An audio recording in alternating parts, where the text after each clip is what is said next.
Let's do it again, shall we? Time for more high school softball here on 9 Star and the ISC Sports Network. And for a second day in a row, we're in the Hoosier Heritage Conference, and this time it is county and conference rivals colliding as Mount Vernon at 5-6 after a victory yesterday against Newcastle takes on the Dragons of New Pal, who have played just once since we had them on Friday against Carmel, as they were 12-6 winners against Yorktown. Alongside Jim Leisure, my name is Greg Rakestraw. Thank you so much for joining us, and obviously we were very impressed by Coach Markham's squad against Carmel on Friday. What do you expect from this one before first pitch? Well, the old cliche, Greg. I mean, this is a huge rivalry, conference matchup, sectional matchup, county rival. You would think that New Palestine would have the slight advantage, but you never know. Teams tend to rise to the occasion in these types of games. Should be a fun game. You want to say it's a younger team for Mount Vernon, and we'll see some sophomores and juniors, 4 seniors on the roster, but kind of a similar story for New Pal. They will play a lot of youth in today's game as well. Now, Courtney Studi was the pitcher that we saw in the 7-1 victory against the Greyhounds of Carmel 6 days ago. Her season numbers, again, awfully impressive. Again, her strikeout to walker ratio is 3.5 to 1 at this point. Well, and again, one of those deals, it's like the Murphy's Law of baseball and softball. When you walk people, they somehow find their way around to score. So when you can limit your walks and obviously get punch-outs, it's a good thing for a pitcher. Looking at the Mount Vernon numbers, their hitters are awfully impressive, at least the first 5 or 6 through the lineup. Pitching numbers have been good, not great. That's maybe what differentiates them from so many talented teams around the area. Libby G. Weiler is the DP. First pitch called a strike. Brian Bosley is our home plate umpire. Jeff Williams will handle the activities around the base paths. This all-turf facility, symmetrical, 200 feet around. We saw 3 New Pal homers on Friday. 2 of those by Aglaya Rudd. On the changeup, G. Weiler could not find the rhythm and finds herself in an 0-2 predicament. She's got 2 home runs this season, does the senior. 4 runs batted in, and she is batting a crisp .455. And good job on the curveball that caught enough of the zone to catch Libby's attention, then quickly evaded her. Strikeout for out number 1, and here comes Rakoski to the plate. 3 really good pitches here, and you're going to see this strikeout pitch, a little bit of a riser there, and like you said, out of the zone, but close enough to entice the batter to swing. But 3 different pitches, really good start by Studi.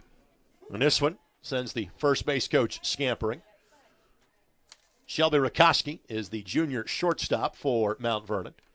She is batting .368 with 3 home runs and 15 runs batted in. Mount Vernon lost to Frankton on Tuesday. Curveball, or changeup rather, in there perfectly, and Rakoski could not pull the trigger, and so far that is 5 pitches and 5 strikes from Courtney Studi. Just absolutely just attacking the strike zone, just again from different angles, different speeds, really keeping the hitters off balance so far. Check that stat. Make it 6 out of 6. Fastball that was just off the outside corner. Again, Rakoski could not take it that count. And 2 up, both by way of the K.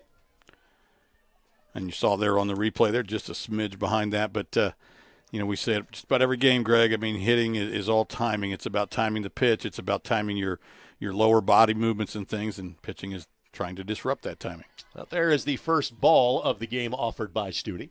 She is facing Drew Fithian, the senior third baseman, batting .344 with 4 runs batted in.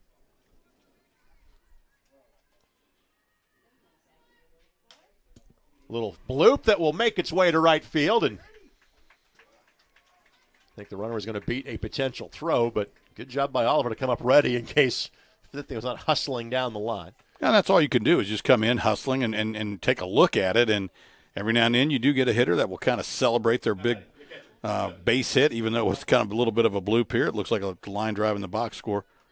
But again, credit Fithian for just playing the game. Here's Easton Wampler.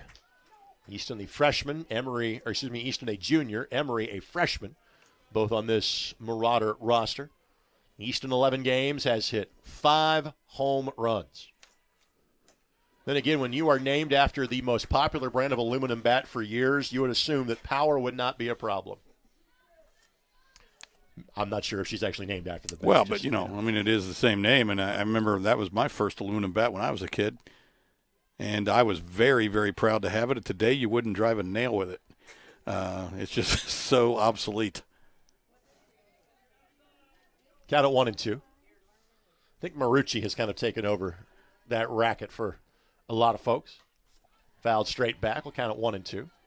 I am old enough, Greg, that I actually swung wood bats when I was a freshman in high school. We still used wood bats, and I broke about 7 or 8 of the $8 varieties when my dad said, "Son, how much is one of them Eastons?" Now, was that after you walked 5 miles uphill barefoot to get there to the game? Pretty much. Both and directions? Then, yeah.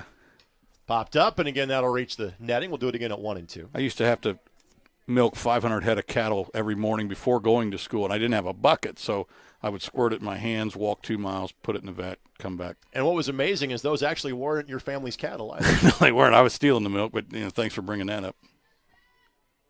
Again, the count 1-2. This one line right field. Oliver drifting over, makes the play. Good job fighting the sun on that play as well. Good contact by Wampler, but the inning does come to an end. So a 2-out single does no damage against New Pal. And let's give you the Dragons starting lineup for head coach Ed Markham. Aglaya Rudd, who again has been tearing the cover off the ball, the catcher, will lead things off. She is batting a crisp .667 so far in the season. Paige Ernstus at third base will bat second. Alyssa Mumma at second base bats third. And Allie Blum, the shortstop, bats fourth. Reese Rosenbaum is the DP. She'll be batting fifth. Katie Hershey at first base will bat sixth. Maddie Engel in center field will bat seventh. Mila Lewis in left field will bat eighth. And Sydney Oliver, who made that play in right, she will bat ninth. The pitcher they'll be facing today for Mount Vernon is Tori Jensen. Jensen on the season has an ERA just below 4, 3.86 to be precise. She has thrown 49 innings on the season. She is 3-5. She has walked 24. She has struck out 37. Greg, before we get too far away from that catch in right field by Sydney Oliver, just a couple things about that. Was really hard on a bunch of different levels. You have a right-handed hitter, so the ball's tailing away from you. Vicious sun. Right field has always been a sun field here, as it is in most ballparks. Yep. That's and then, ball's going away from her. It wasn't like it was hit right at her. She had to move 3 or 4 steps to her left, so really difficult play. Put a gold star on that. Now you see Coach Markham, job he has done here at New Pal. There are 6 cutouts of the state of Indiana across the outfield representing the state championships that have been won on his watch in this program. And in addition to great coaching, of course, great talent has also ensued. And as we look back at our notes from Friday, there are 8 different college commits of the junior and senior class here at New Pal on this team.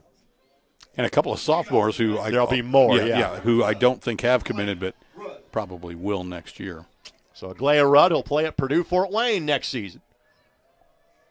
667, 3 home runs, 11 RBI. She earned the ultimate compliment on Friday's game against Carmel. She drew a bases empty intentional walk. I was on her 3rd at bat of the game. Ball tails away. Want to know the count? Yeah, Coach Ginger Britton of Carmel basically said, you know what, I've seen enough of this young lady. Let's see if she can run the bases. 8 of the 9 players in the lineup today for New Pal have not just homered this year, as that will go to the wall. They have homered twice. Rudd has 2. Will she think about 3? Nope. She'll stop right there. So a leadoff double by Aglaya Rudd. And Ed Markham kind of going with the Kyle Schwarber as your leadoff hitter theory today. That's not about, just, a slapper to get somebody on that. Listen, this is my best hitter. Yep. I want you to have the most amount of at-bats possible. That's exactly the way the math works. And, again, it took really baseball a long time to kind of adjust to that. You always batted your best player 3rd or 4th. And or not always, but most of them did. And now it seems to be the thing to do. Ernstus at the plate. You know where we figured that out more than anybody else? T-ball, when you got to bat the same number of kids every inning. Yeah. So you go, okay, we're 2 players short tonight. Our top 2 players are batting first and second every inning. Want to know the count? That was the highlight of my baseball days 40 years ago, by the way. Ernstus 407 on the season, batting average, 2 home runs and 8 runs batted in. Ernstus, a junior, has verbal to Mississippi State. Changeup got away from the catcher in Wampler. So a free 60 feet. By the way, that's Jersey Gross that is in as the courtesy runner. So Rudd is already back in the dugout getting the gear on for the top half of the second. Wampler does about all she could there. Again, she dropped to her knees, put the glove there in the old 5-hole, and ball just hit off her chest protector and bounded away. Normally, a lot of times that thing will bound straight down if you do it right. Fastball. Got the inside corner. Count it 2-1 now. Credit Rev with some really good base running. The second good secondary lead. The second she sees the ball get away, there's just no chance. Just go.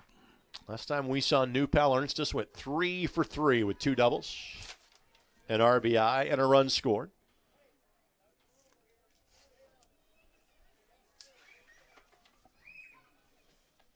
New Pal team entering 1-0 in league play. They're their first league game against Yorktown on Tuesday, a 12-6 victory. Again, inside corner.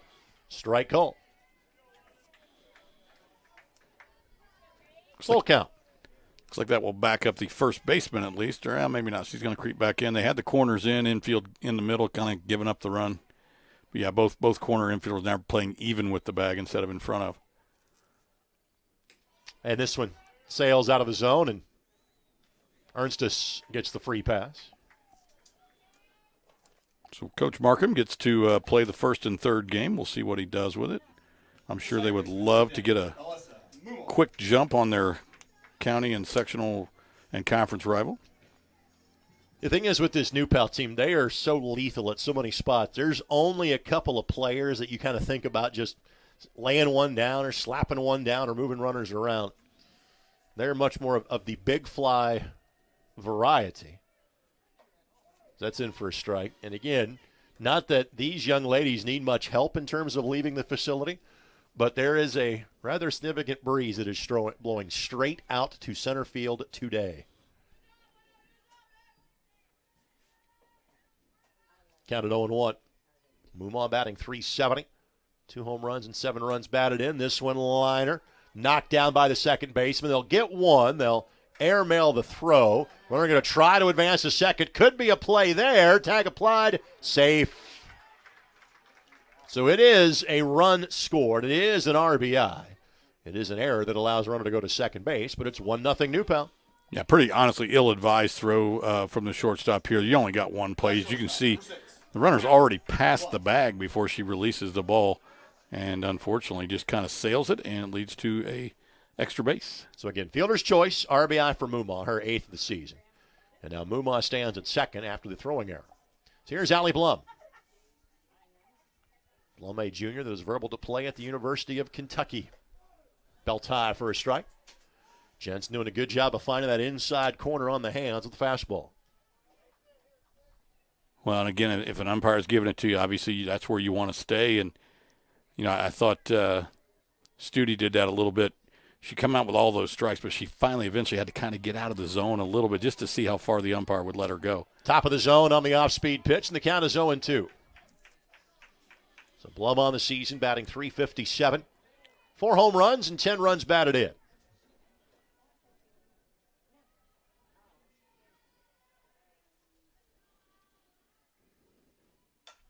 Spoils that one. It'll be foul.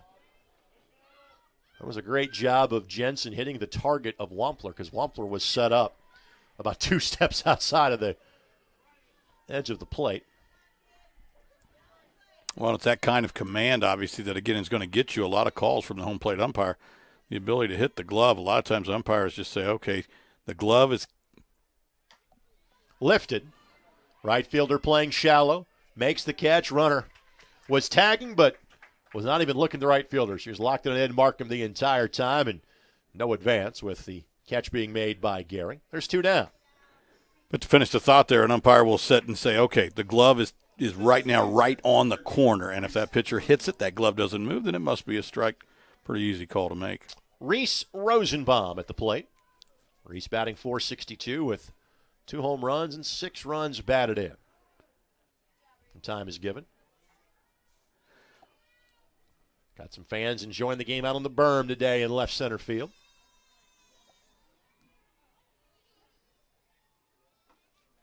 Just missed on that one. Want to know the count. In our second time in as many weeks that we have been at this great facility. We'll be back here in 13 days. A game that just a few people have circled on their calendars in terms of the softball schedule. Inside corner first strike. That is when Keegan Rothrock and Ron Colley make their return to New Pal. Most of the teams played twice here 2 years ago. We covered both of those games for you. No longer in the same sectional, but still two teams that know your postseason path at some point will go through the other. That is May 3rd that we'll have that game for you on 9 Star on the ISC Sports Network. And talking to our colleague Rob Brown the other day, worked a game with him, he said that Rothrock's coming back off some surgeries over the offseason, so she's still trying to get herself into top form. Yeah, she has been a little bit more hittable this year. She is still considered to be the top high school pitching prospect in the country. Yeah, Rob was just of the opinion, again, that she's just kind of working herself back into playing shape. Ron Colley going to go for 3 straight state titles in the month of May.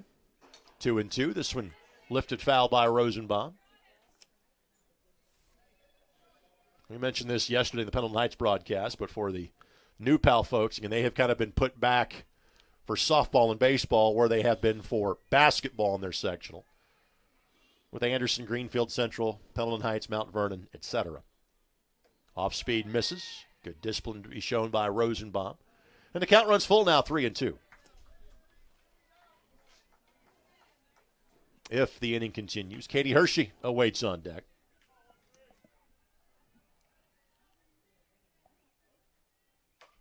Rosenbaum turned on that one.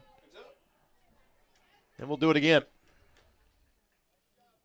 Jensen that time brought the changeup inside. First time really kind of seen that pitch location. Listen, Moomaw at second base, going to be moving on any contact, anything unless it's hit right at the third baseman. Then she will stop. But other than that, she's going to try to score anything hit to the outfield. Line drive caught. It was a rocket, but directly to second baseman. That is Matthews that made the play, and the inning is over. So 1 score, 1 stranded by New Pal, and through 1, they lead by 1. As you're watching on 9 Star and the ISC Sports Network.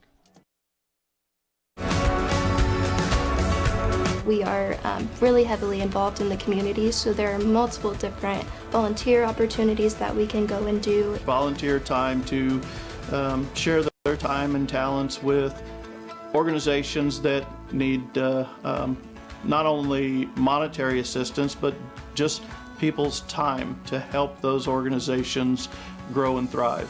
9 Star is a different kind of company, and the difference is you. Welcome back on 9 Star and the ISC Sports Network. 1-0 lead for Courtney Studi in the circle for New Pal. She'll face Jenkins, Gary, and Bear going 5, 6, and 7. Here in the top of the inning, you see the replay to end the inning on the hard contact by Rosenbaum.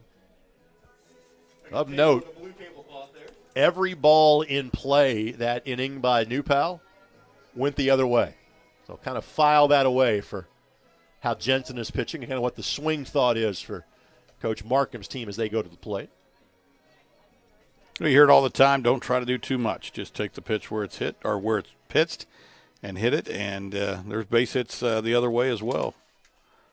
There's doubles and triples, all kinds of good, fun things when you hit the ball hard. First baseman, number 14, Emma Jenkins.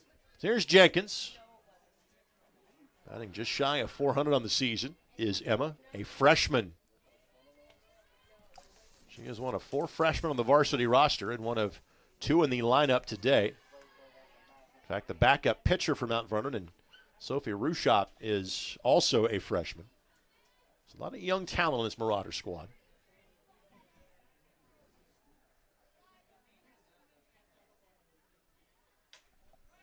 This one sent foul. Count it 1-1. One of the great things about this park is that you can have fans literally seated all around the facility.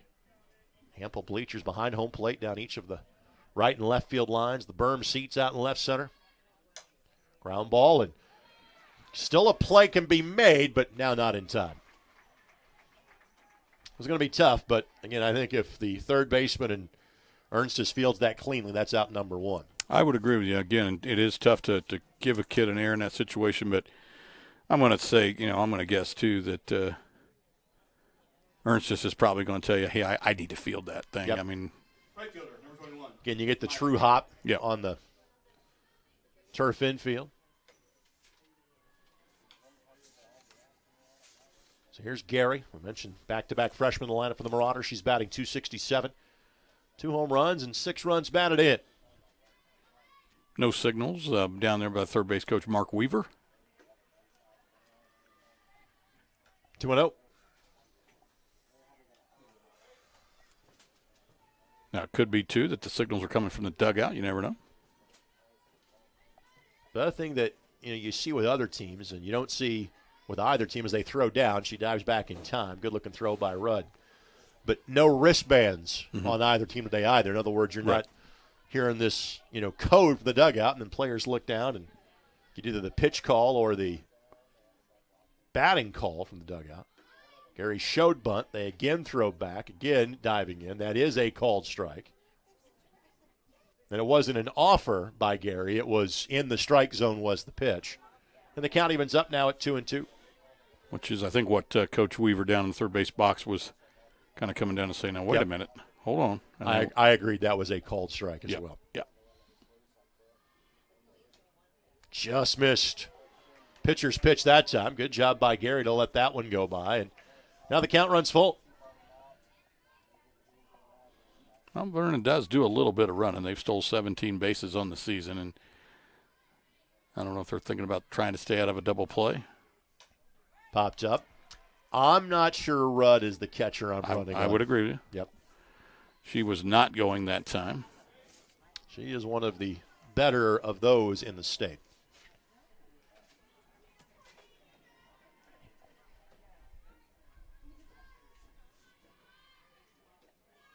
All 4. So a rare walk issued by Studi. That is her 7th of the season. She averages about 1 every 5 innings or so. Fielder, number 2, Ainsley Bear. And the first 2 runners both reach. And New Pal comes in at 6-2. They've given up a handful of runs in their games this year. Try to bunt that ball to move runners in position was Ainsley Bear. He's batting .235 with a home run and 4 runs batted in. And as much as Mount Vernon has ran a little bit this year, they have not bunted a lot. Only 1 player with a successful sacrifice bunt so far this season. And puts the bunt down, pops it up. Rudd the catch. They'll throw to first. Got her double. No. Called safe. I thought that was out number 2. And that's unfortunately a tough call when you have a 2-man crew because you don't have an umpire on that side of the field. And I think that is a break for Mount Vernon, unfortunately, from the New Pal perspective. Yeah, we're going to see it on the replay, which is, of course, the bonus that we have. Not the best angle there. I don't know if we got a better angle to see where the runner's hand was. Now, the 2 umpires are going to get together, and I kind of think this might be changed. Because, again, you and I had the view of being able to kind of see. We have the better angle. Right, Yeah. because we're behind the play. Yeah, we right. could see the throw. And Here it is. yeah, it's close, but, again, I think out is the call. Yep. And then, of course, in any case like this, now Coach Weaver is going, come on now. Yes. So the foul out to the catcher on Bear from out number 1. Then Gary is thrown out 2-3 for out number 2. Runner at second base and 2 down. Again, frankly, first of all, great job by our camera crew to show you that. Good job by the umpires to get together and get it right. And honestly, the replay shows it was probably even a closer play than I thought it was Right. with the naked eye. But I do think that I the would right agree. call was just made by our crew. I would agree with everything you just said there. I think from an umpiring standpoint, the point is to get it right. Yep. Sometimes guys or gals will maybe let their ego get in the way and don't want to admit they maybe made a mistake, but base umpire said, you know what, hey, yeah, we'll ask. We'll go down and see. And again, if you think the umpire was out of position, he was not. You've got to be on a 2-man crew in front of the lead runner, which he was. Correct. So So a very promising inning for Mount Vernon. Again, I was just getting ready to say this is where they want to be. First 2 runners on, and again, you want to try to hang a crooked number against your county rival here. But Beeler finds herself in an 0-2 spot. That one wasted as it goes by, 1-2. Beeler batting a .176 with a home run and 6 runs batted in. And thanks to John Painter, our 9-star crew. Doing a great job to show you that from a couple of different angles of the 4 cameras we are shooting today. Beeler couldn't lay off the high one, and the inning is over, and now Studi has 3 Ks for her efforts so far. So 1-0 through 1.5. New Pal will send batters 6, 7, and 8 to the plate. Before they do that, though, first, this for our friends at ADP. If you're a small business owner, if I offer you services for 3 months free, that kind of catches your attention. The graphic on the screen says you might be able to get 5 months free. Contact Arden Gervais. She's the person you see on your screen, 317-777-4283. Mention 9-star and ISC and see if your small business could get ADP services, payroll, and more. 5 months free. Again, 317-777-4283. So Hershey, Engel, and Lewis, the trifecta of New Pal batters due to the plate. Hershey batting .214 this season. She has 6 hits this year, and 4 of them have exited the facility. Well, as a coach, I always wanted to win the whole inning. I used to talk to my kids, okay, you know what, we just won that half inning. We had runners on first and second, nobody out. We battled, we won half of it. Now let's go out here and take the other half. We saw Hershey get injured on a collision at first base on Friday, so good to see her back in the lineup. She had to leave the game with a couple innings left to go. Just a sophomore.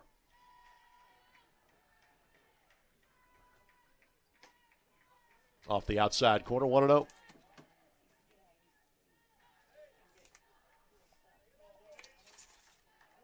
New Pal's scheduled to play Zionsville tomorrow. That would likely require a change in the weather forecast for tomorrow because it has not looked good for the entirety of the week. Good news is that for those that are scheduled to play Saturday, Saturday's forecast continues to improve. Count is 2-0. Now, at first glance, neither of these teams are scheduled to play on Saturday. Count at 2-1. But as is always the case, there's a lot of tournament action taking place across the state.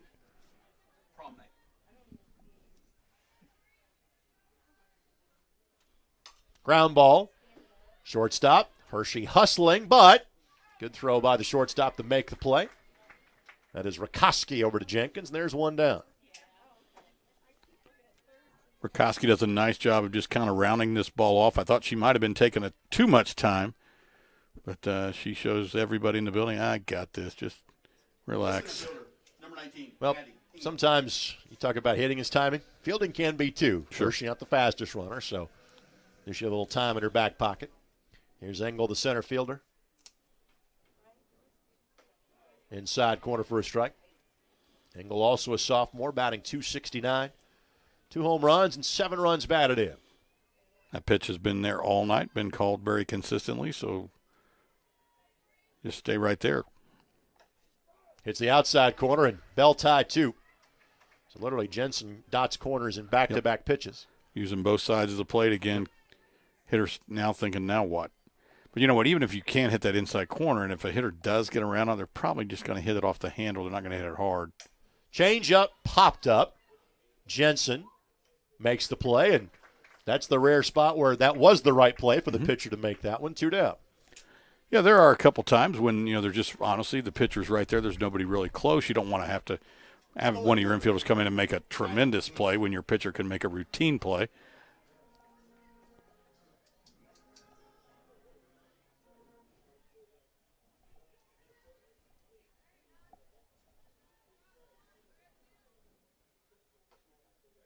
A little low on that one. So here's Lewis. Lewis has been one of the players that's kind of rotated through the lineup at times for Coach Markham.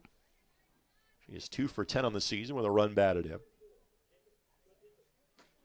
Swings through that one, 1-1 the count. And 12 runs put up by New Pal on Tuesday, 7 against Carmel on Friday. Ground ball that hit the batter in the batter's box. We'll do it again, 1-2. And you never know why a manager, plays a particular kid against a different pitcher. Maybe she's had some success in travel ball. Maybe she's had some success last year. Maybe she just wants to see another kid play. Ground ball, this could be trouble.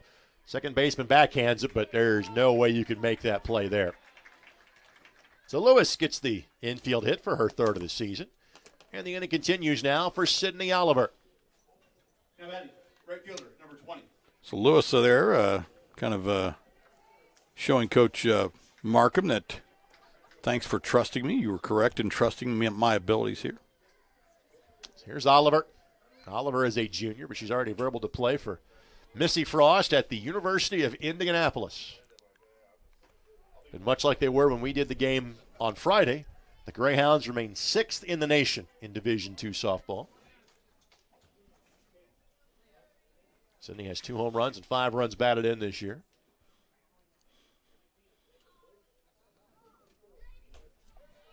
Above the belt, that was high, 1-1 the count.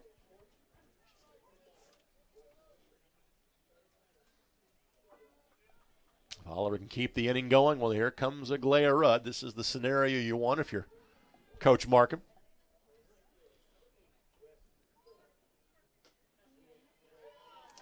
Just tailed out of the zone.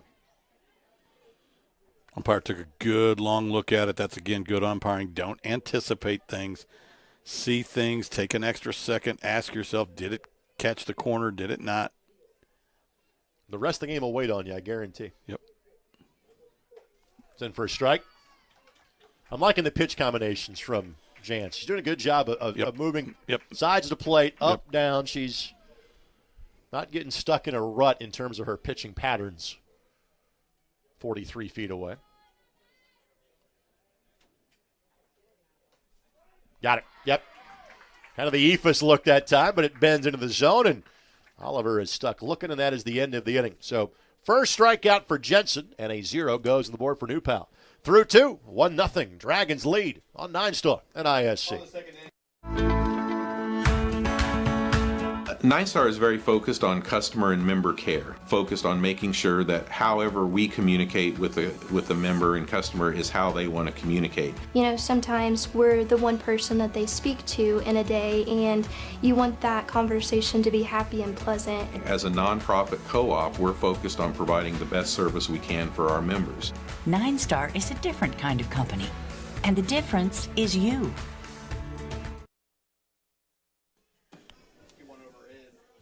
The top of the third we go. 9-1-2 coming up this time through for Mount Vernon.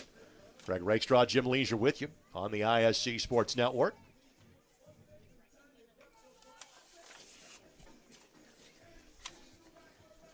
So Jensen, the pitcher. There is a DP in the lineup, but that is G. Weiler, who is up next. And she is hitting for Hannah Matthews, who is the second baseman.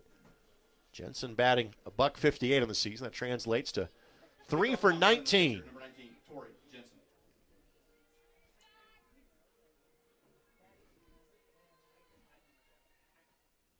First pitch swinging, and Jensen wasn't close on that one. Yep, Studi just went right at her, which is, again, what you need to do. You got someone who's batting 8th or 9th, and there's a good chance that they're at least struggling for now. Foul tip. Although Jensen was right on that pitch. But again, I've said it all along. If a person's batting 7, 8, or 9, it's not necessarily because they're a bad hitter, but they're clearly not having a good run of it right now. So go after them.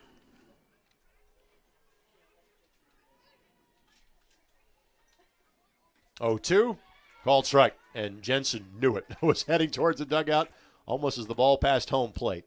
So in the first trip through the lineup, 1 hit, 1 walk, and 4 strikeouts for Studi, 1 away. Designated player, Libby G. Yeah, I wonder sometimes, Greg, if a hitter's not just looking for a different pitch in that situation. And, clearly, like you said, she knew it was a strike, but maybe she was thinking changeup, didn't get it, and it was too late to react.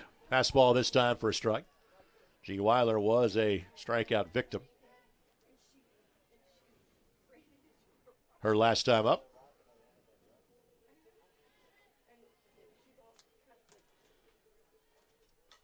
fouled straight back. And quickly, Studi, who's been working from ahead virtually the entire game, finds herself on the right side of an 0-2 count.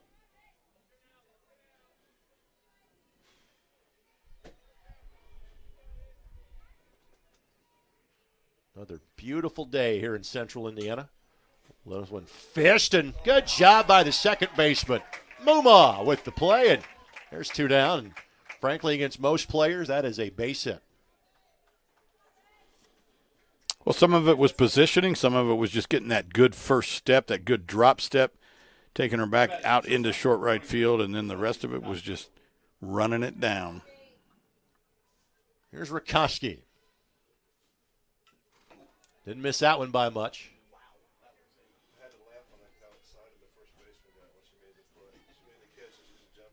Rakoski also a strikeout victim last time through.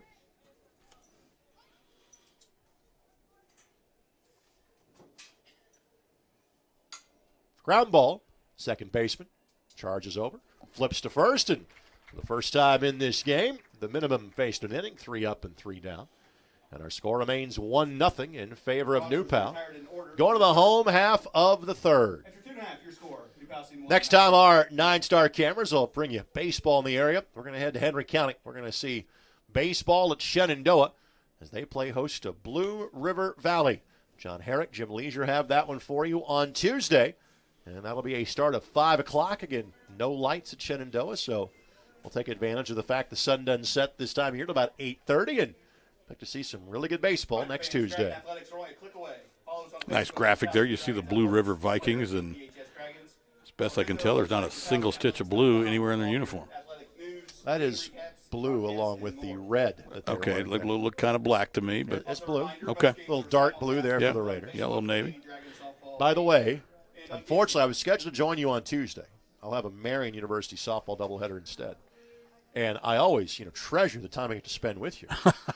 But I have never done a Blue River Valley game. Nor have I, and that's the reason. So I would have been able to check another one off the list, which my school's covered list in the IHSAA is somewhere in the 270s at this point. Yeah. It's one of the ones I have yet to do. Yeah, I hadn't either, and I was curious as to, basically what their uniforms look like, and I was expecting like blue and gold or. That misses. 1-0 the count. And that kind of looked like red and black, but years ago, New Palestine used to play in the Big Blue River Conference, of which Shenandoah was a member later in that conference. Fastball in for a strike. Rudd a double and a run scored. That's one of 2 hits so far for the Dragons. The old BBRC was teams like Knightstown, Eastern Hancock, Tri-High, North Decatur, New Pal, Morristown, Triton Central. Yeah, New Pal's grown just a little bit. Yep, just being in that league. Just a tad. And you and I noted, for those that were watching last night in Pendleton Heights, some of the changes kind of north and west of here that are taking place from a conference alignment standpoint. Change up. Grazes the outside corner. And they count at 2-2. And Rudd is about as tough of a player to strike out as you will find in the state. So at 2-2, this will be an interesting battle here. High hopper. Pitcher makes the play. Takes her time. Got her by a step. A dangerous hitter retired. And there's 1 down. Speaking of just growth of schools, and some of you may know at home watching along as you see the replay here, has to get every bit of her ups there. A little hesitation. Hamilton Southeastern was an original member of the Hoosier Heritage Conference back when they were kind of a Midland 4A type school in terms of football. And then they exploded to the point where the other schools got together and said, we don't want you to be in our conference no more because you're mauling us. That misses. People may not realize that in the, I forget it was 80 or 81, Hamilton Southeastern played in the 1A football state championship game. Yep. Quarterback was a guy by the name of Ron Moyer, who suited Doug Stitz, who later got drafted by the Reds. Hits in the inside corner, 1-1 the count. Ernstus walked her last time up. Legendary coach Dave Enright was the head football coach of that 1A state champion. His son Kyle, now the head coach of Decatur Central. Well, that was back when they had 3 classes.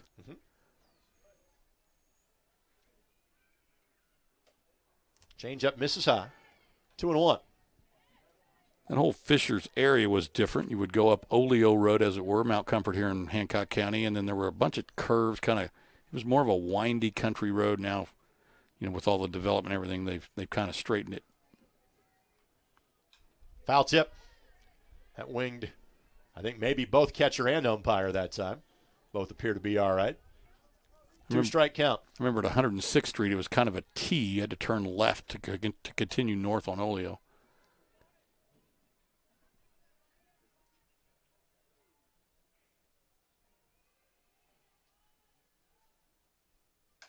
Ground ball, foul ball.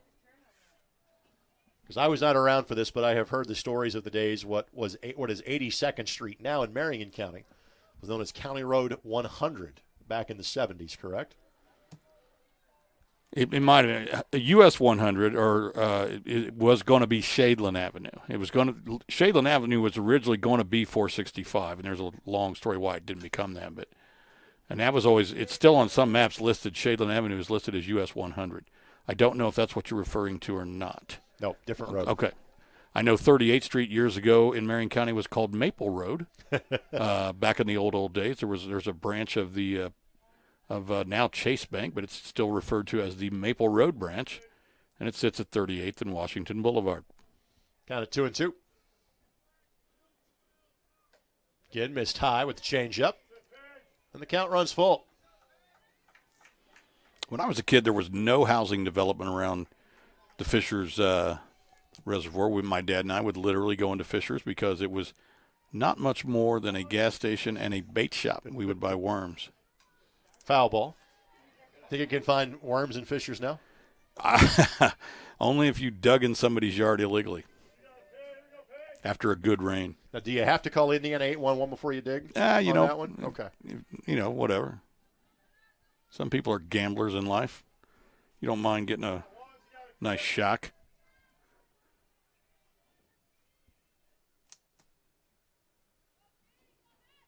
Jensen deliberate. Ernstus again. Swings one out of the zone, but he has sprayed several foul in this at bat. Yep, I think this will be the 9th pitch of the at bat, according to my little score sheet here.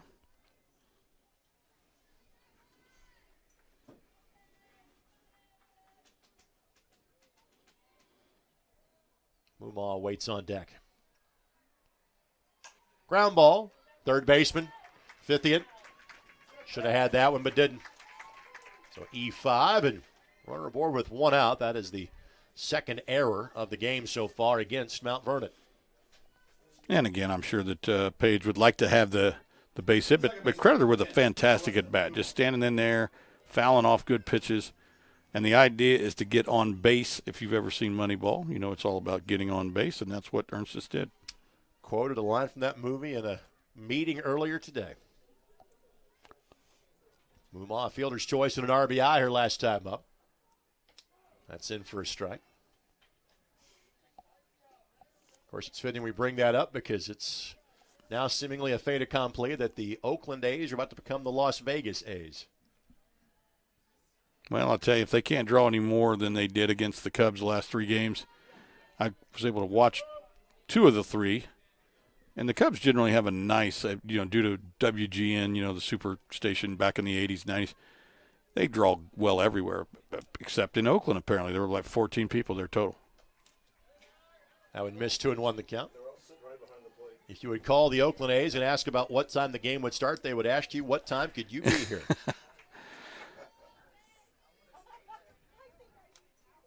Instead of introducing the players, they actually took the time to introduce the fans. Ground ball. Third baseman's got this one. Does try to get the lead runner and will. Can't get the runner at first base. But there's 2 down. So good job after booting one the play before. Well done by Fithian to make the play this time around. And Allie Blum will come to the plate. And even though there's really no shot to get the batter runner there, I don't mind if you throw it over like that. That was a controlled throw. It wasn't just that kind of prayer that sometimes you see thrown over there that gets over the first baseman's head and leads to a free base. Paloma popped a shallow right in her previous plate appearance.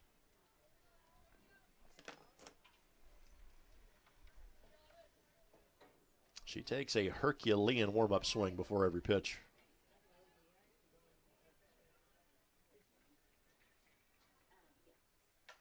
Lifts this one. Left field. Came in, but then ball got away from her.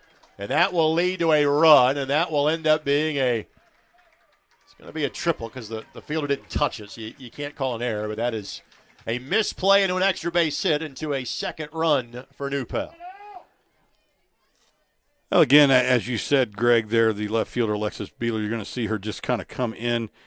And, outfielders are taught that if you can't, if you're not sure where it is, don't move. Just freeze until somebody, either the center fielder can tell you back, in, or until you can pick it up. But never take your first step in. And in the left fielder's defense, that ball may have been a little wind-aided. Yep.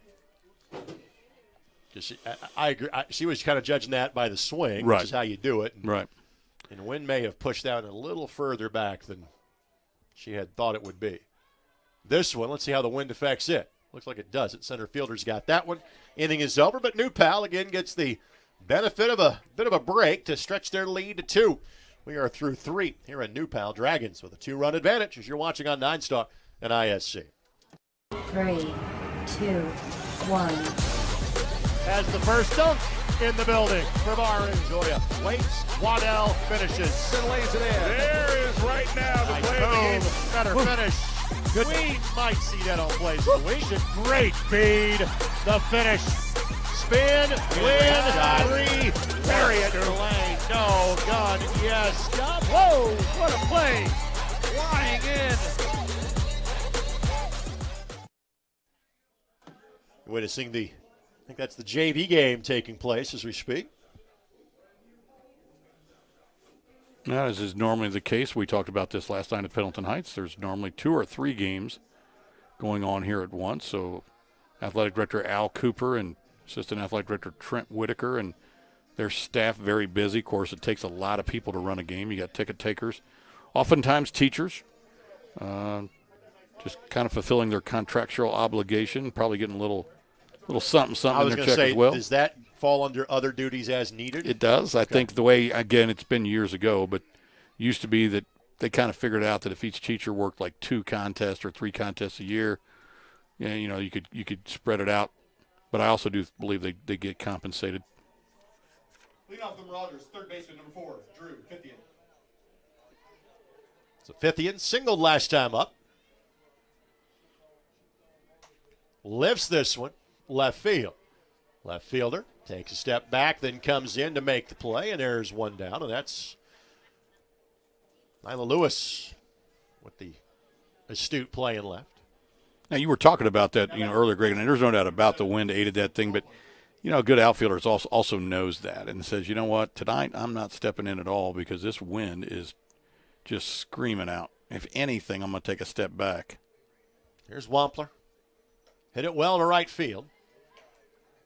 Good play was made by Oliver to take away a run and a base hit back in the first inning.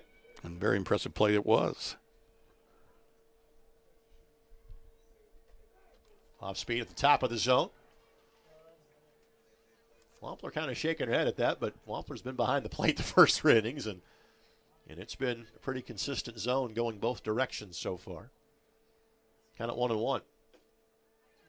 Studi, it's about as much heat as we've seen her bring on a pitch and just kind of left it a little bit low. 2-1. Yeah, a little pop to it, and Wampler, of course, looking back at her friend, the umpire, saying, come on, man. I thought we had a thing going, you and me.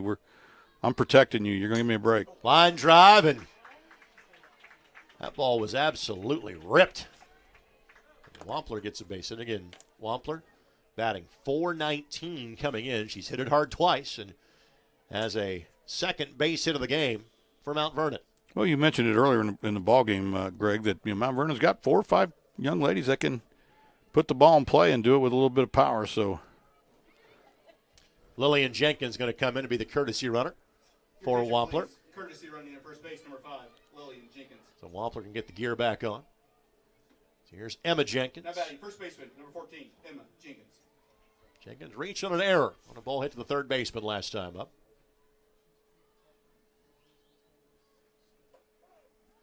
Fastball for a strike.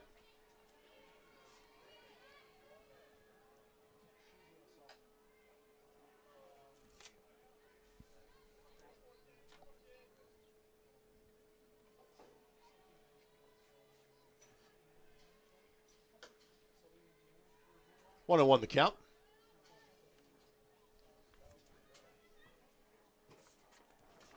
This Mount Vernon team, they are off until early next week.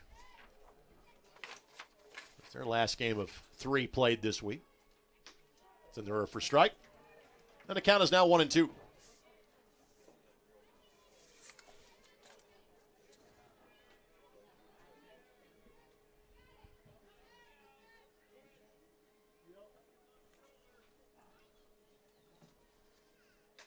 Lifted. Foul. We'll do it again. Maya Gary awaits on deck for Mount Vernon. You had mentioned earlier, Greg, about the throwing ability of young Aglaya Rudd. And, as an opposing coach, man, it's just so frustrating. It just takes away a part of your game. Change up misses 2 and 2. Sometimes you'll see coaches basically get a little frustrated and impatient and say, you know what, we're doing it. We're doing it anyway. If this gets to Gary with 2 outs, ground ball, could be 2, 6, 4. Won't even try to turn it. But now I can finish that thought. Knowing that your bottom of the lineup has kind of struggled average-wise, It would not surprise me. I'm not sure how good of a runner Jenkins is, but maybe you try something here if you're Mount Vernon. 21, Maya Gary. Good job by Blum to make the play, and a hard hit ball to shortstop. Emma Jenkins on with the fielder's choice. Smart play by Mumal not to throw it around. Can't tell you how many times I stepped out of the dugout as a coach and yelled, "Stop throwing the ball around." It leads to bad things. Take the out, pitch to the next hitter. This is a New Pal team that turned 3 double plays in successive innings in Friday's victory against Carmel. One of those was a strike him out, throw him out double play.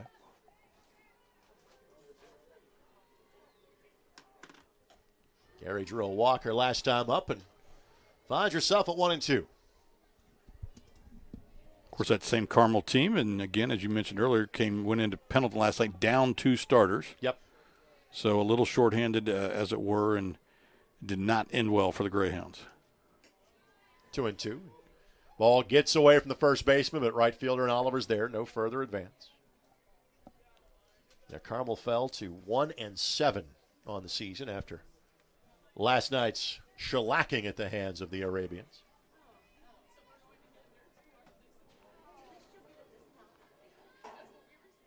Swing and a miss. So Studi has a strikeout now in every inning. She's got 5 total. And we are halfway through this one with New Pal enjoying a 2-0 lead. You see the replay here. Nice pitch. Count the 4th of Marauders. Gary unable to catch up to it, and then you saw the Dragon hitters come out there, and they're huddled up, and they're ready to come after them. Mount Vernon 0. Sometimes watching softball games can be taxing. Or you're trying to get a good view of the JV game taking place out past the right field wall. And alongside Jim Leisure, Greg Rakestraw with you. 6, 7, and 8. The trio of batters due up. Hershey, Engel, and Lewis. This is the second time this specific group has come through the lineup. Hershey, a ground ball to shortstop. Engel, a pop up to the pitcher. And Lewis, an infield single to the second baseman. Between our baseball stadiums, those fine folks on the berm can point you that direction. We also have ice cream tonight, just as you're walking into the facility. On the sidewalk there is the table with the blue tablecloth. And rain in the forecast tomorrow. Saturday, the rain seems to be going away, but the warm temperatures won't return until at some point next week. Yeah, the forecast has obviously changed quite a bit. It was originally going to be kind of just a little bit of rain on Friday morning, clearing out, but now that does not look to be the case.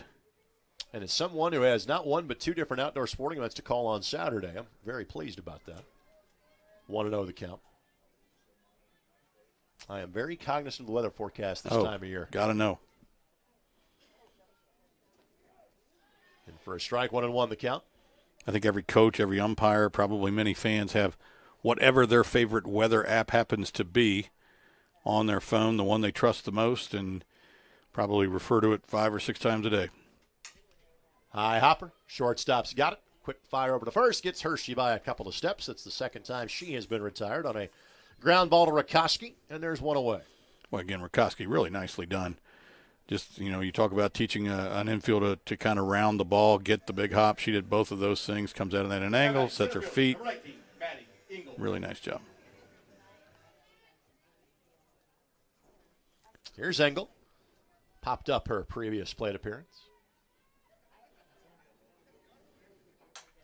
Charges this one. Left field. Watch it fly. Home run. Now we knew we'd see, we thought, frankly, several of those today. First one not until the bottom half of the fourth. Engel's third of the season. 3-0 Dragons. Did you see Coach Markham there? Pretty excited. You're going to see this really nice job of just keeping the weight back and flipping the hands, and very balanced connection there. It's almost like she was the old hammer toss in track and field there, where you just get all of your momentum behind it and just let it fly. Of the 3 hits so far, or the 4 hits, I should say, 3 have been for extra bases for the Dragons.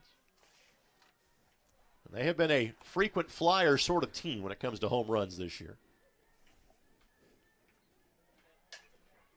Hard hit, but foul.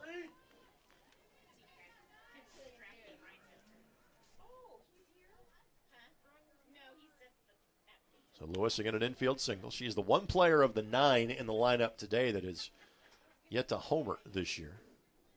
As a team for New Pal, that was their 22nd home run of the season.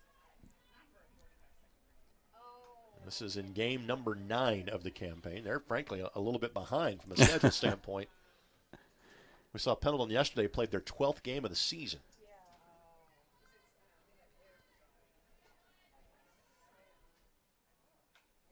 That ball, from a spin standpoint, well, for a moment it might actually turn back in. It did not. Count goes to 1-2, and even though Lewis got a piece, she was still fooled on that one because it was out of the zone. Get back to Pendleton Heights, too, because we know Pendleton got 3 games in one day at the Horseshoe Classic, so that's one way to get out in front of the pack. Popped up. First baseman's got it. That's Jenkins, and there's 2 down. And off the top of my head, I believe those 2 teams, as in New Pal and Pendleton Heights, will play each other May the 11th. And that is on our docket on 9-Star and ISC. The right fielder, number 20, Sydney Oliver. Here's Oliver. Oliver struck out looking her previous plate appearance. Third baseman in Fithian playing in. Thinking Oliver may just try to lay this one down and beat the throw down the line. She did the exact opposite. Now, right fielder was up with it quickly. Again, Oliver hustling down the line. That's a single. So 5th hit for New Pal. First time they have had 2 in the same inning today. And Rudd is certainly capable of changing the dynamic of this game in one swing. As that wind continues to blow almost straight out. It's slight left field. But, man, that flag is just whipping out there. And if Jensen makes a mistake to Rudd, she will punish it. 1-0 the count. Get homered in back-to-back at-bats on Friday. One that was at the very top of the zone, and she just really got her hands up there and rode it out. Just missed. 2-0. And you know you're, again, an experienced player. Rudd's had a lot of ABs the last 3 years. When, as a senior, you go, all right, I know this is out of the zone, and I'm turning on it anyway. And that's exactly what she did. I remember that feeling in baseball a long time ago. Saying, hey, I like literally trying to do the math. Like, all right, there's only 305 then to the left. You give me anything underneath my chin. Right, exactly. You're looking for something in a spot, and you're just going to, you're going to throw your bat at your hands at it. And one time it was actually successful. 2-1 the count. Just a bit high and outside. And Jensen done a good job of locating that fastball in both corners, but now she finds herself in an unenviable position because you got to serve one to Rudd here. Change up, got the top of the zone. And even if Rudd may not agree with the call, I think she'll happily say, all right, I got one more cut at this now. Yep. Good hitters always want to hit, you know. Yep. Sometimes they get nicked by a pitch and they're like, that didn't hit me. So she smacks that change up past the shortstop. Good job by Oliver. She was flying the entire way, and as was Rudd when that ball went to third. She filled in nicely behind. Well done by the 9-1 hitters. There's runners on second and third with 2 down. Well, like you said, again, stays back on the off-speed pitch and going on contact. No doubt about it. Oliver was going to take 3. Nice head-first slide. Jersey Gross is going to go run for Rudd so she can get the gear on. Second time that's been the case today. Your attention, please. Courtesy running to second base. Number 2, Jersey Gross. So here's Ernstis, The third baseman, number 11, Paige Ernstis. who has reached twice but has done so without benefit of a base hit. She has walked once and reached on an error by the third baseman. 2 E's so far committed by Mount Vernon, 1 by the Dragons.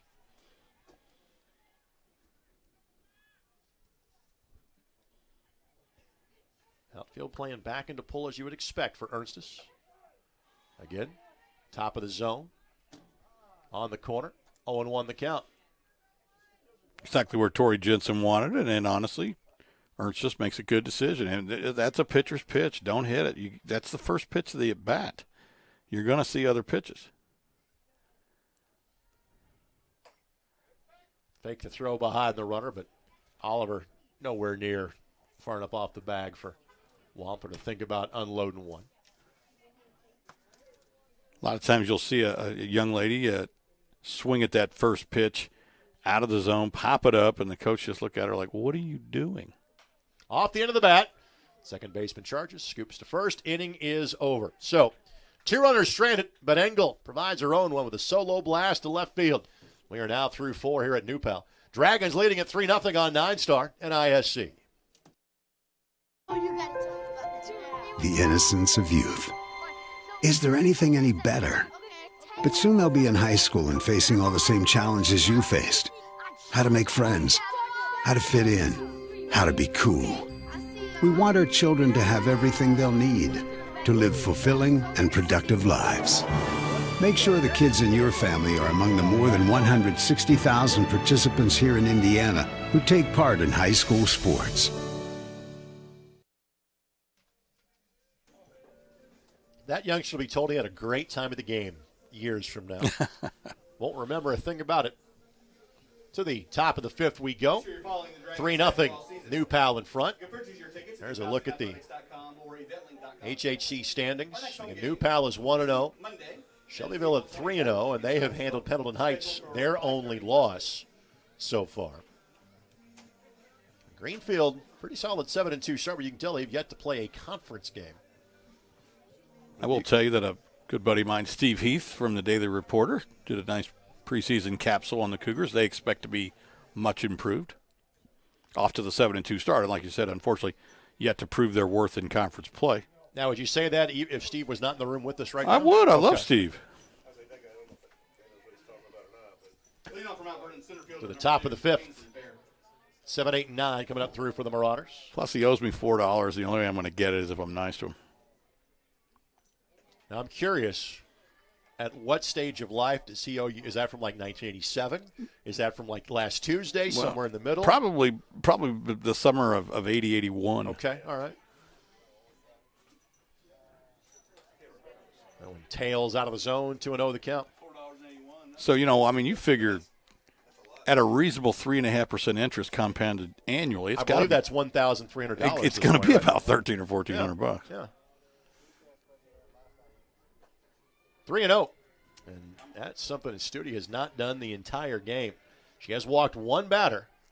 But again, she has walked 1, struck out 5. On the season, she has struck out 26 and walked 7. Bear's taken all the way. And I'm not so sure Bear might not thinking about taking here at 3-1, to be honest with you. I will say that Coach Mark Weaver gave Bear the universal take sign, which is turn around and walk away from you. Chased a ball that probably was ball 4. And the count now runs full at 3-2. And as the coach telling you as he walks away 3-0 is, if you swing, I will kill you. Popped up. Now will reach the netting. Bear hit into a double play, trying to bunt and put runners over from first and second. That's really kind of the only real scoring threat that Mount Vernon has had in this game. They have not had a runner past second so far. Good job by Bear to stay alive. That fastball getting in our hands and able to fight through it. And, of course, knowing the result, it's easy to second-guess the decision to bunt. To me, I don't second-guess the decision to bunt. I second-guess the decision to bunt somebody who hasn't bunted all year. Foul tip caught by Rudd as she showed that with our home plate umpire, and there's one down. And Studi has a strikeout in every inning today. Left fielder, number 15, Alexis Beeler. There's Beeler, who struck out at one, is about shoulder high her previous plate appearance.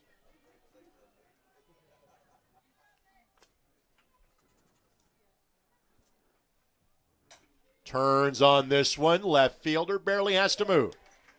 That's Lewis. And there's 2 down.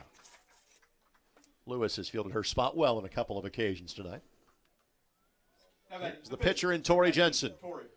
Jensen struck out looking on a fastball outside corner. This marks the second trip through the lineup for the Marauders.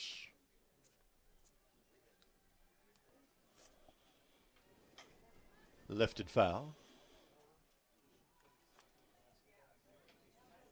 Good pitchers like Studi here just kind of can feel like she's in a bit of a groove, working really fast. Again, it's easier to work fast against 7, 8, and 9, but still recognize those situations and attack.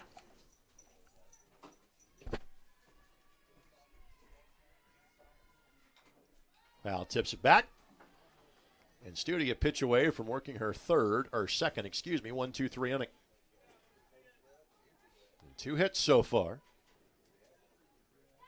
In total, 4 base runners through 4 2/3 for Mount Vernon. Rudd did her best to frame that, but it was outside.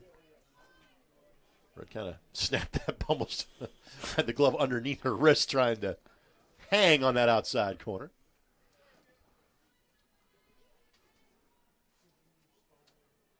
Ground ball. Foul ball. Turns foul. Of course, framing pitches is an art. Some people are better at it than others.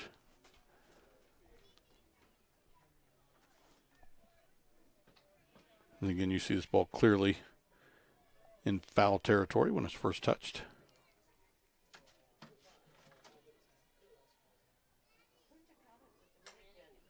Charge to this one. Left fielder at the wall, looks up, and that one is gone. Jensen, just her 4th hit of the season. Shutout is over. And the Marauders are back in it. They're down 3-1. How about that? You see the 9 hole, the 9 spot in the lineup. The pitcher who probably maybe doesn't bat all the time. I don't know how they do their flex players on a regular basis. But nice job here again. Again, it's about weight distribution. Her weight is exactly in the middle. Good lower body hip rotation. See ball, hit ball.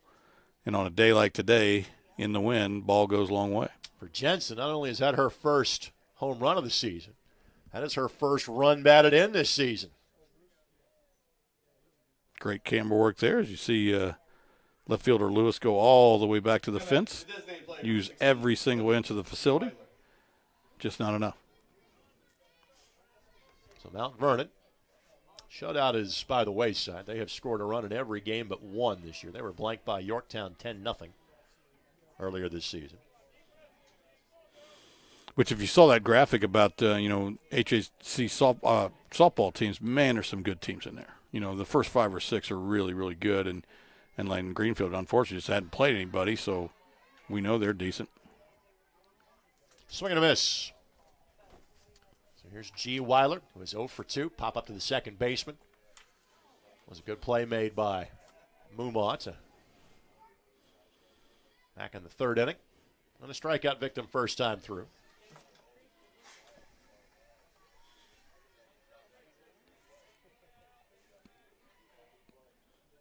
Coach Kirby has gotten some production out of the bottom part of the lineup. Now she's looking for a little production out of the top. Swing and a miss. And the count goes to 2-2. And if she can get some kind of production out of the top 1 through 4, perhaps they may get another at bat. By the way, for Studi, that is the 6th home run she has allowed on the season. Strike 3, and because that was a changeup, I'm not so sure the wind didn't move that ball on that one. That was a gust that came through there at that time. But Mount Vernon scratches one back on the solo big fly by Jensen. We go to the bottom half of the 5th, and it's still a ball game here, even though New Pal has seemingly been in control from the start. They lead it 3-1. Without question, there's a lot of softball to be played here. Mount Vernon with 2 more shots at it. The next time they bat, they will bat 2, 3, 4, 5. And again, assuming they get some level of success there. If they can get 7, 8, 9 to do something, they get bat again. Kind of a tradition we have seen. I do notice that Coach Markham only dances, he don't dance in 3-1 ball games.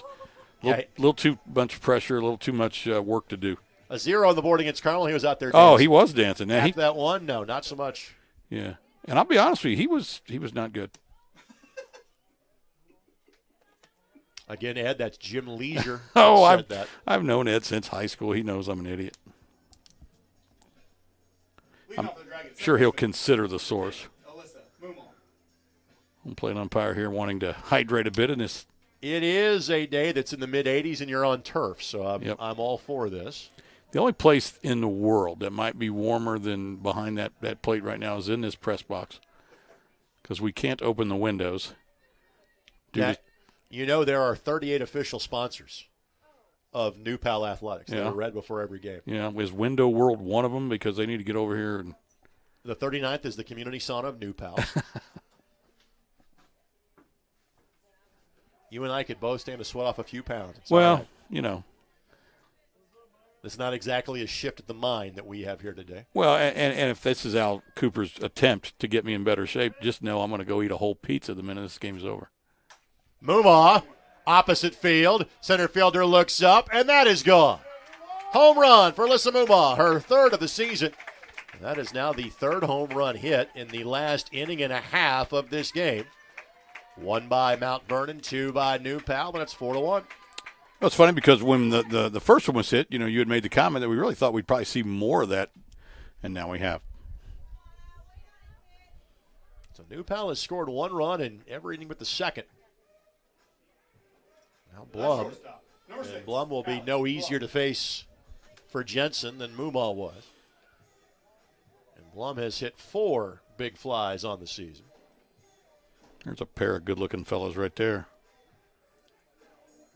A look at our broadcast perch from behind home plate. Well, and we were behind the 2 good-looking fellows. I was talking about the guys in the crowd. Right. Turns on this one. Park will hold it, and that will turn foul.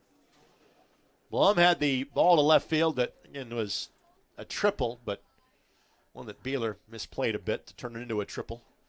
It led to an RBI for Blum, her 11th of the season, her last time up.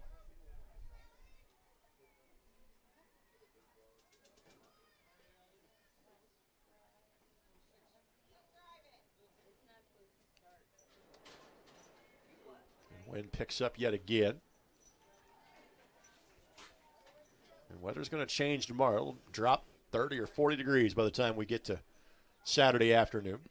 And folks in these parts don't really have to be a meteorologist to know that when the wind blows like this, it's bringing something with it. Home runs allowed by Jensen these last 2 innings, the 10th and 11th she's given up this year. Ball was smacked, but Fithian was able to stay down and hang with it. That ball got to her so quickly she had plenty of time to throw to first and get the out, and there's 1 down. So Rosenbaum, who is 0 for 2. The designated player, number 13, Reese Rosenbaum. Liner to second and a fly ball to center. Her 2 plate appearances today.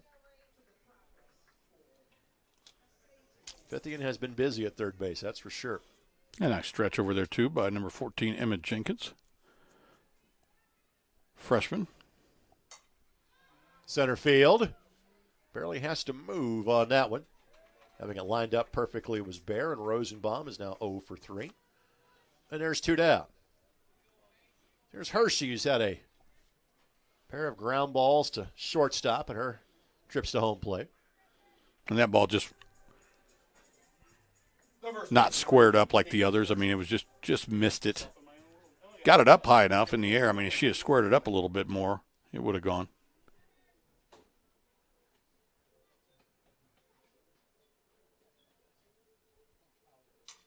This one lifted foul. Jensen was waiting for the signals to come from Wampler, who was waiting on the coach of the dugout to deliver that.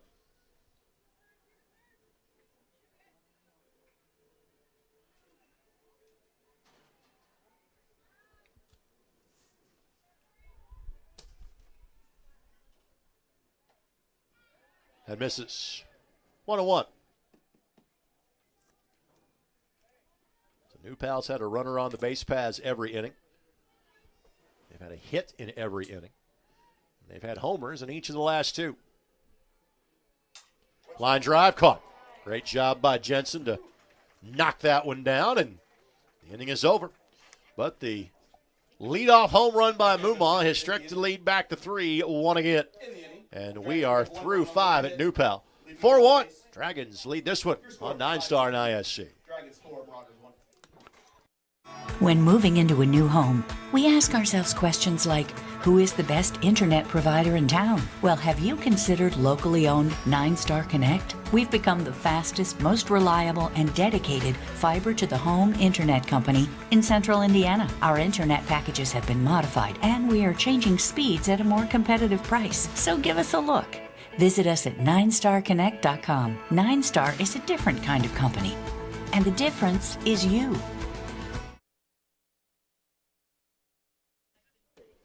To the top of the 6th we go. 2, 3, and 4 coming up this time through for the Marauders. Mount Vernon New Pal looking to stretch their record to 7-2 on the season and complete the conference sweep of the week. Fans enjoying a very warm late April day. I think the record high today was 85 for this date. I think we were flirting with 83 or 84 today. Breeze has kept it a little bit cooler, though. It's actually made it nice. It's a really nice day. So Mount Vernon's hitters probably want to be just a little bit patient here. They want base runners. They want to get through the lineup twice if they can. And so, of course, first pitch swing. Swing at the first pitch. That's what I would do, too. But that one lifted into the bullpen. 0-1 the count. Thing is, I would say about that, though, is Studi's had some players swing at strikes out of the zone. I don't know your chart number of pitches. I would guess, without knowing, that the ball strike ratio, it's been 2-1 at least in terms of strikes. I would agree. She's been very good at attacking the zone. Popped her up again. This one will spin out of play. And I guess when I say patient, I'm thinking more in terms of don't hit the pitcher's pitch. If it's not exactly where you want it, don't swing at it. Now, when you get 2 strikes, obviously you have to. But be patient. Look for your pitch here. Who knows? You may get a free base on balls. And Sales out of the zone. 1-2 the count. Rikoski struck out back in the first and ground ball to second to end the third. And only once has Mount Vernon been retired in order.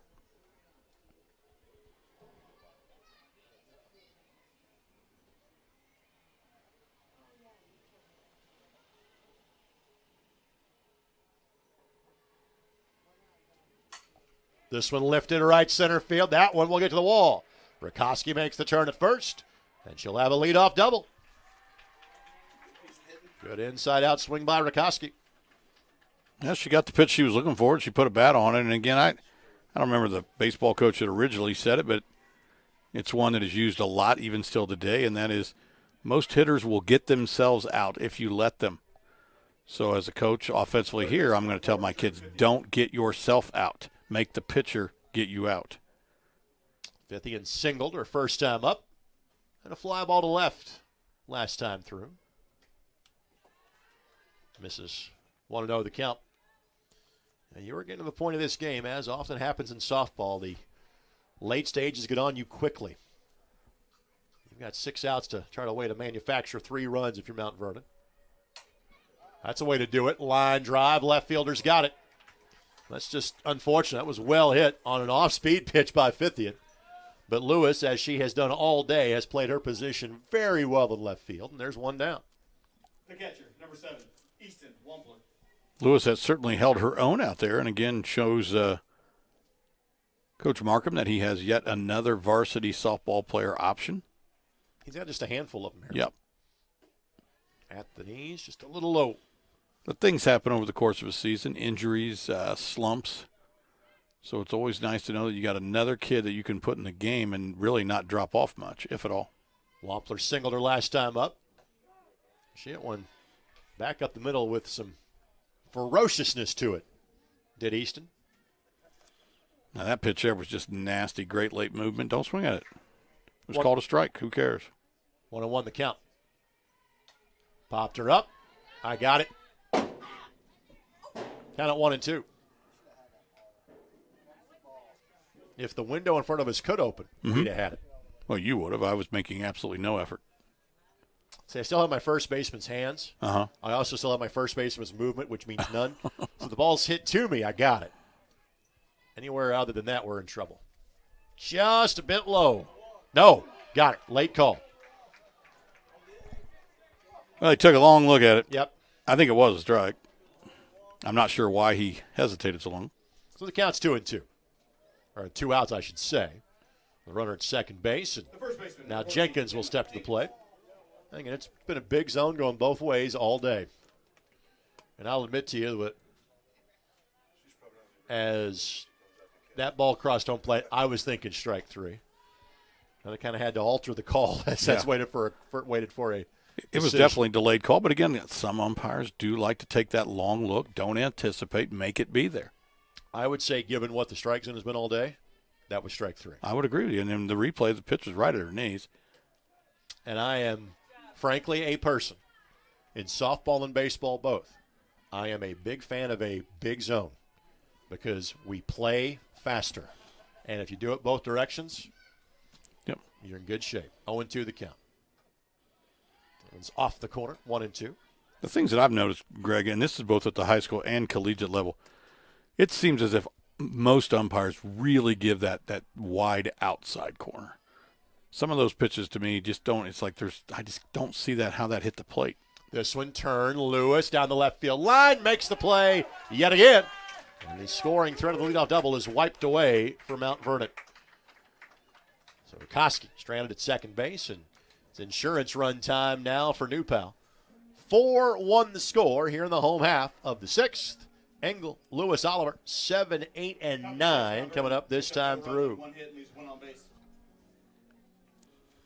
Well, the previous inning, Mount Vernon was able to get a run on a home run, and Coach Markham's crew was able to get that run back to re-extend the lead back to 3 runs. Tell you about Studi's days. She has thrown 6 innings complete now for New Pal. She has struck out 8. She has walked 1. 4 hits, 1 run. It was earned. She has now gone over 40 innings pitched on the season. And she is certainly in line for her 5th win of the campaign. Look to close it out in the top of the 7th. But first things first, New Pal wants to make her job a little bit easier. And this is a group coming up here at 7, 8, 9 that has a home run, a single, and a single to their credit. So Engel, homered last time up. Leading off for the Dragons, center fielder, number 19, Maddie Engel. Her 3rd of the year.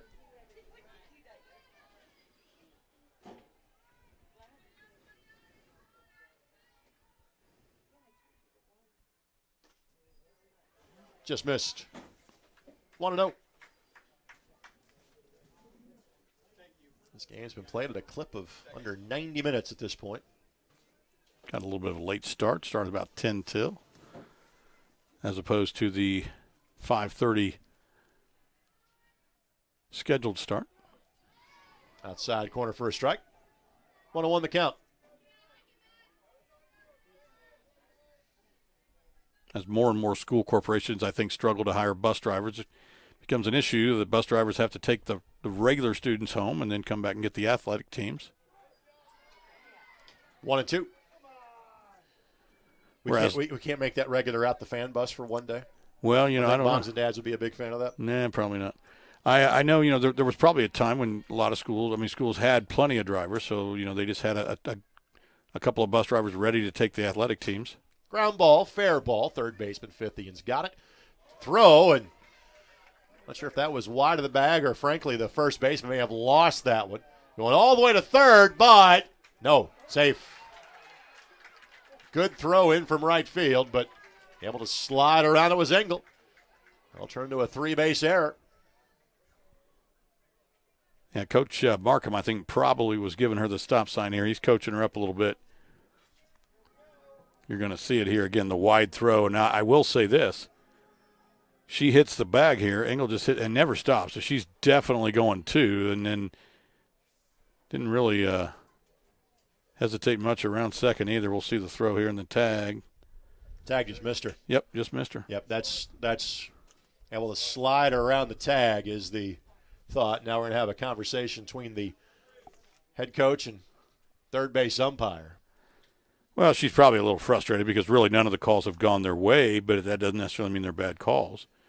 It just seems like every time there's a close call today. Now, again, the base umpire was at third base to make that call and saw it. The home plate umpire was in his normal position and saw it as well. And they're going to stay with safe. And, again, as I'm watching that at first, I'm like, okay, throw beat her to the bag. You see the swipe. Thought she was out. So watch the replay. I tend to agree with the third base umpire. You'll see a great look here. Did she actually ever get the tag on her?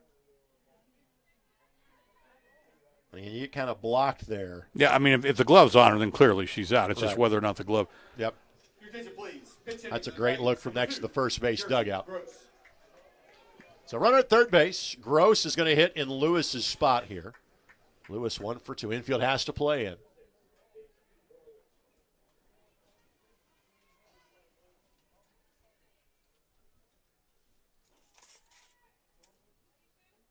Tori Jensen there decided that if I hold the ball, she can't hit it.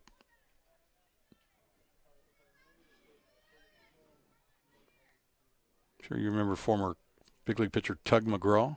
I do. Bunt placed down. Foul ball.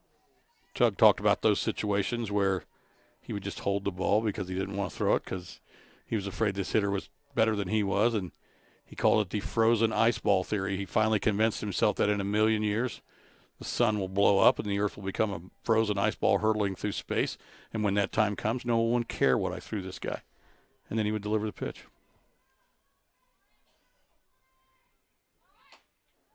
A pitch out that time, basically. Just kind of get a read on what Gross would do if the runner would get a little bit of a head start coming down the line. Gross this year 4 for 12. She's played in all 9 games now. She's actually scored a team-high 10 runs because she is often the player that will come in and run for a Glea run. But she and Lewis have kind of split reps in terms of the batting position at that third outfield spot. Count is 2-1.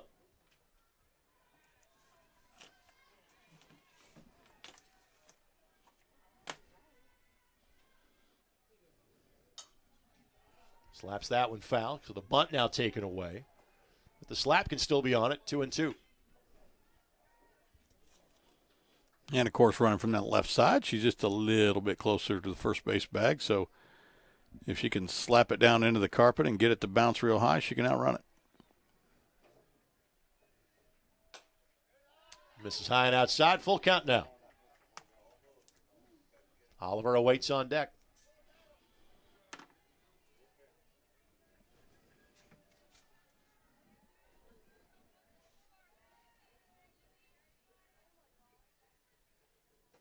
Strike 3, yep. Inside corner.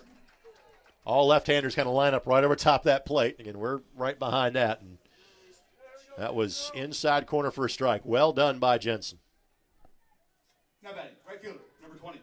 Well, she has seen, honestly, that inside pitch being called a strike all night against right-handers, so thought let's see if we can go back in there on the other side, and she did and got the call. For Jensen, just her second strikeout. That one tails away, 1-0 the count. Again, tomorrow, New Pal is on the schedule at Zionsville. Forecast does not look good. But next week, it is a very busy week, if Mother Nature allows. 4 games in as many days for the Dragons, Monday through Thursday. 2-0 the count. Home to Noblesville, at Newcastle. Home to Center Grove, and then home to Shelbyville. Those last 2 games, not that Noblesville will be easy on Monday, but those last 2 games get your attention. Especially Shelbyville being a conference opponent and currently 3-0 atop the conference. I think CG is currently second in the state. Oliver smacks this one. Center fielder can't get there in time. Base hit. Run will score. Give Oliver the RBI. It is her 6th of the season. And again, New Pal has put a run on the board for a 5th time in 6 innings. A little credit to Maddie Engel there, too, as well. Once that ball's lifted in the outfield, even though it does, watch her, she gets back to tag just in case the center fielder comes in and makes a miraculous catch. If the ball drops, you'll have plenty of time to get home, but make sure you're on the bag in case something bad happens if you're a Dragon fan. Now you got to be careful with Rudd, even with the player at first base. Rudd a single and a double, and a run scored today. And that run was scored by the courtesy runner in Gross. Unless Rudd hits a home run, she really gets credit for the run that scores from her position. She'll play in the Horizon League next year at Purdue Fort Wayne.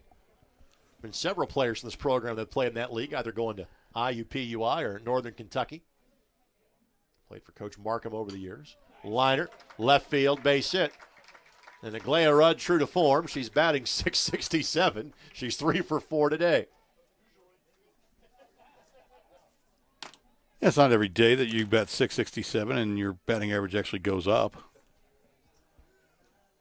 The third baseman, number 11, Paige Ernstus. Here's Ernstus. Here, I'll actually let Rudd stay on first base this time around. I was just going to say the same thing. A little surprised here. That might change with 2 outs. With 2 outs, you're exactly right. Nope. Coach Markham's going to make that change right now. We need someone new. They can't use Gross this time, can they? No. So courtesy runner this time will be Ella Holman. Coming to run on that spot. Your attention, please. Courtesy running at first base, number 28, Ella Holman. Holman, a junior.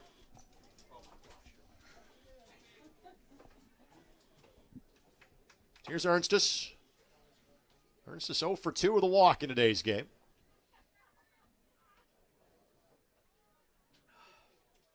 Ernstus came in batting over .400 on the season.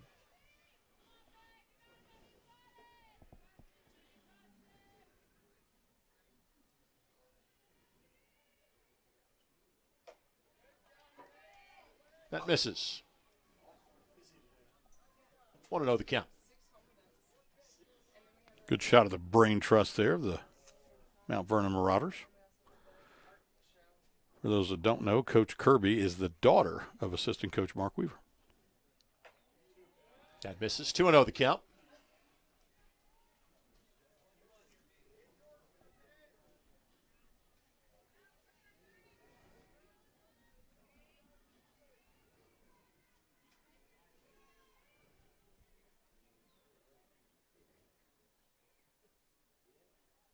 Jensen takes her time.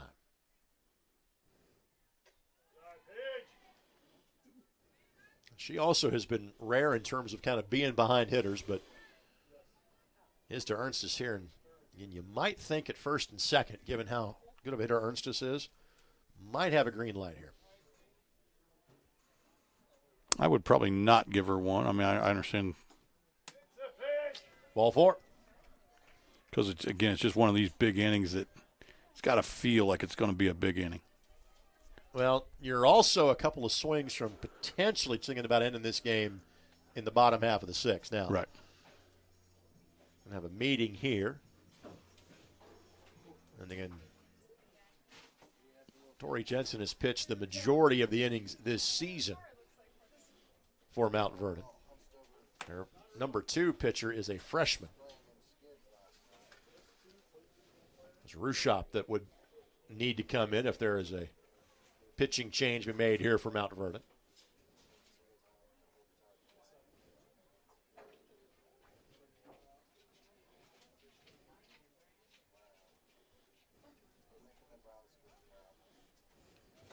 This looks like more conversational. Ball's going to stay in the pitcher's hands.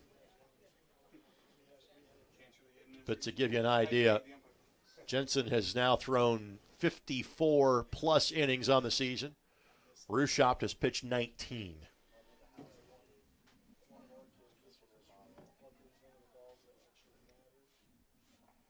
Here's Mumaw. She has scored twice, including a solo blast last time she was up. Now batting, the second baseman, number 10, Alyssa Mumaw. Mumaw has a pair of RBI today. She's been productive every time she has come to the plate. See the shadows start to creep across the field here. Mumaw turns on this one. Left fielder charging in. Makes a great play. Runner will tag at third. That's Beeler that, even though the run scores, she did everything she could on that one. Great hustle by the left fielder by Mount Vernon. A productive out by New Pal, and it's 6-1. Well, even to the point where she just basically gets the ball quickly back into the infield from the ground. Again, ball's just kind of diving quickly, does a nice job of tracking it in, and then rather than take the time to get up, makes a quick attempt to get the ball back in, keeping the runner at second base. So Mumaw now with a 3 RBI day. Puts her at 10 on the season through now 9 games played. Always a good sign when you've got more runs batted in than games played. Means you're probably having a pretty good year. You're seeing it. Strike call. Blum, a ground ball to third the last time up. She's 1 for 3 with a triple to left. Well, Blum, and you mentioned her, really does take a massive practice swing.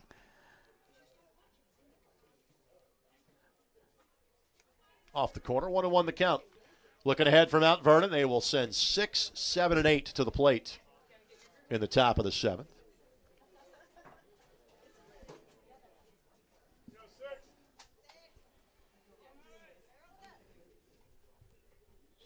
Change up, swings. That's going to fall perfectly. And with 2 outs, runners were going. So on contact, runner scores from second. So give Blum the RBI. That is Holman that gets to score in Rudd's position. And it's 7-1. So for Blum, it's a second RBI of the day. Now we'll see Kayla Bain get to come in and hit. This is in Rosenbaum's spot in the lineup. Bain, a senior, is going to play at the Division III level. At Mount St. Joseph. Part of the Heartland Collegiate Athletic Conference. From New Pal, that campus probably about an hour 15 away. Yep. In far western Cincinnati. And she'll get to play games close to home for her family, like at Anderson, Franklin, and Hanover. I'll have to look it up. Mount St. Joseph had a star pitcher who was from Franklin County. Last name McCool. I don't know if she's a senior now or she graduated last year. Whose older brother was her high school softball coach. Well, you know, for a lot of kids, that's a big part of that decision. You know, getting mom and dad and family members to be able to see you play. We're going through that. I wanted to be a couple hours away, but close enough where mom and dad could be there if needed. Sure.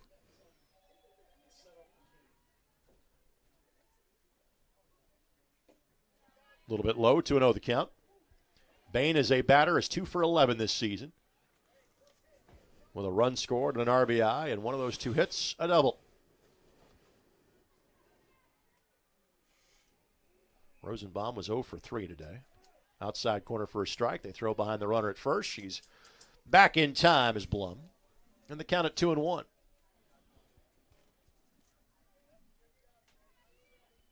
Bain swinging the aforementioned Easton bat that we were talking about earlier. Which you disparaged earlier. Well, the one I swung. I mean, it looked like a Fred Flintstone bat. It was. This one smacked into center field for a base hit. Runner from second gets the wave around. Throw caught off by Jenkins, and the hit parade continues for New Pal. Ernstus will score, give Bain an RBI, her second of the year. And it's now 8-1. And so batting around will be New Pal. Hershey's spot, though, will be again a pinch hitter coming in to replace her, as Coach Markham trying to give everybody an at-bat if possible today, as the outcome of this game seems to no longer be in doubt. Caleb Bain, like you said, the senior, nice memory there. Again, this is still an important game to these kids. This is still Mount Vernon, New Pal. Sydney Eubanks will be coming up to bat here. And much like Bain, she is heading down to play at Mount St. Joseph next year. So Eubanks is 0 for 3 at the plate this season. Does have a run scored. Rosenbaum, by the way, will re-enter for Bain to run in that position. And again, at the small college level, you're oftentimes looking for players that, had they not been at such a powerhouse program, would be really good high school players. I think to Franklin College, I had the experience of doing their basketball games on radio for 4 years, and they had a young man named Jason Sibley that played for Pat Radig at Terre Haute South. Mm-hmm. The Jason was one of the best players in the history of Franklin College. He was basically the fourth best player on his team at Terre Haute South. He went to college and became a star. It's in for a strike. Think of a young man named Sidney McDaniel that played on the Pike undefeated 2003 basketball state championship team. Went to Manchester College. He was basically the seventh or eighth man. He was a star at the Division III level. That's in fair territory. Now it's not. Good job by Wampa to let that one go foul. And you know, every now and then, Greg, there was a young lady that would have been in my daughter's class here at New Palestine, and honestly just couldn't crack the lineup and barely made the team, so decided her junior year not to play softball, or senior. Goes to college at some NAIA, and I don't know the name of it, in Ohio. Sophomore year, they needed players. She goes out, ends up becoming that division's All-American. Ground ball up the middle base hit. The wheel continues. Another run comes in to score, makes it 9-1. So give Eubanks her first base hit of the season and an RBI. So Rosenbaum to second. Now, those of you that watch the college level are thinking, hey, we're going home. It's 9-1. It's an 8-run rule in college. It is a 10-run rule in high school, which means a potential game-ending run in the bottom of the sixth for New Pal is Eubanks, who's at first.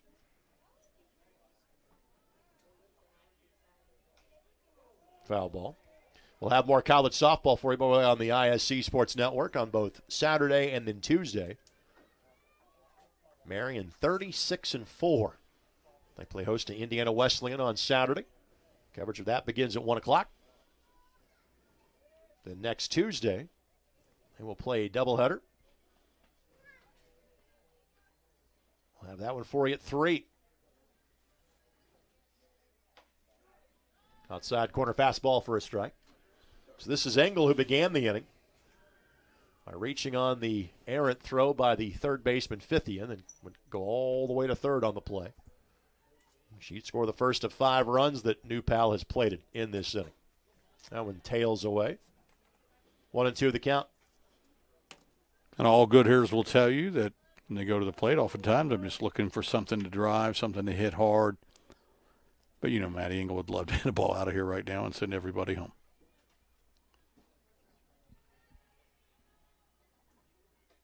Little low. 2-2.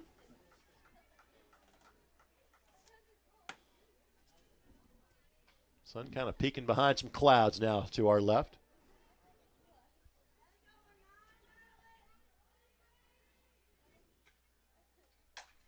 Rip this one. Heads up in the stands. That rattles some cages down the third base line.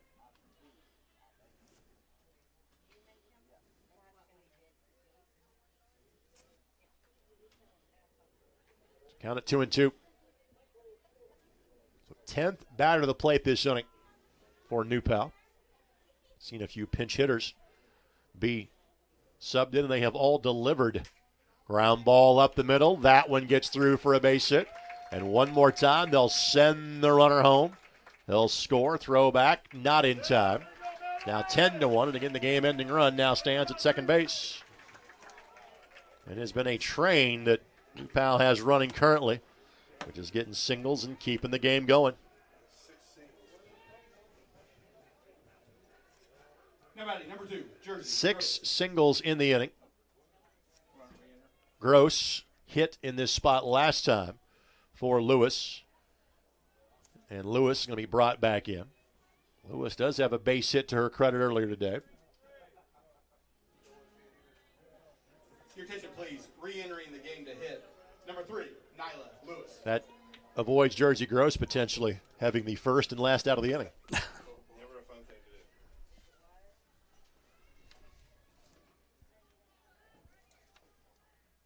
So however this one is going to end, it will be a more lopsided line score than, frankly, it was until this half inning. Liner down to left field, gets by the left fielder. That's going to do it. Eubanks will score. They'll simply stop the runner at third because there's no need for further advancement. That's it, and that's all. 7 in the bottom of the 6th. And in run roll fashion, New Pal wins it 11-1. Jim, your final thoughts on this one? Just very, very impressive. I thought that Studi was very good on the mound.